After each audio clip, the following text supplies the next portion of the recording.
un certain nombre de sports ont été totalement transformés par leur mise en scène télévisuelle et par le fait qu'ils sont diffusés massivement dans le monde. C'est devenu une des sources fondamentales de financement de la télévision. D'ailleurs, certaines chaînes, comme les chaînes privées comme Canal+ ou TF1, se battent pour avoir les matchs de football, parce que c'est un enjeu très important en termes d'audience. Et on a eu, de cette manière-là, une survalorisation du spectacle, du divertissement, et notamment du spectacle sportif.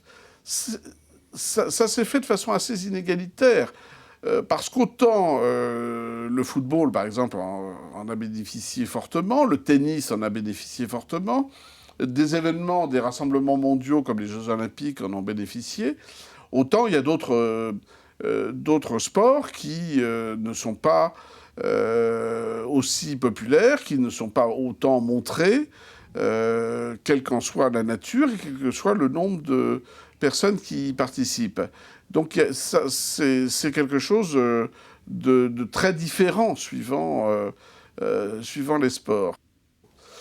Et puis ce qu'on peut dire sur la question du sport, c'est qu'il est devenu un enjeu financier, un enjeu de commerce dans cette télévision business qui s'est développée, considérable et probablement disproportionnée par rapport à ce qu'il est véritablement. C'est-à-dire que maintenant, on demanderait au sport d'être le lieu de l'intégration pour les jeunes, le lieu de l'émancipation sociale, le lieu du développement et de la vie communautaire. Donc on demande énormément à quelque chose qui, au départ, n'est qu'un divertissement et une forme d'expression qui était une forme d'expression marginale. C'est devenu considérable dans la société, c'est devenu même quelquefois le lieu d'affrontement par personne interposée entre des nations ou entre des villes.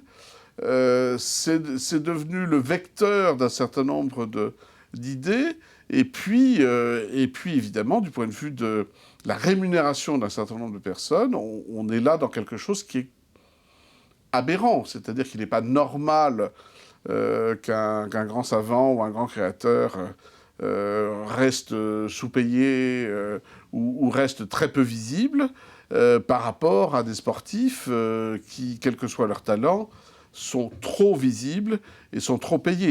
Il y a quelque chose qui ne fonctionne pas dans la manière dont tout cela est montré. Et ça veut dire aussi que pour des jeunes, ils ont le sentiment que si on devient un sportif, ou si on devient un homme politique, ou si on devient un des journalistes qui passe en boucle, eh bien on a réussi socialement, alors que si on travaille dans une entreprise, si on monte même une entreprise, ou si on est un savant, ou si on est un créateur, ou si on est un enseignant, eh bien, on n'a pas sa place. On n'existe pas, on est invisible, on est mal payé, et donc on a échoué socialement. C'est une vision de la société et des nécessités sociales qui est très déséquilibrée et probablement extrêmement nocive au devenir de nos sociétés. Il faut rééquilibrer tout ça.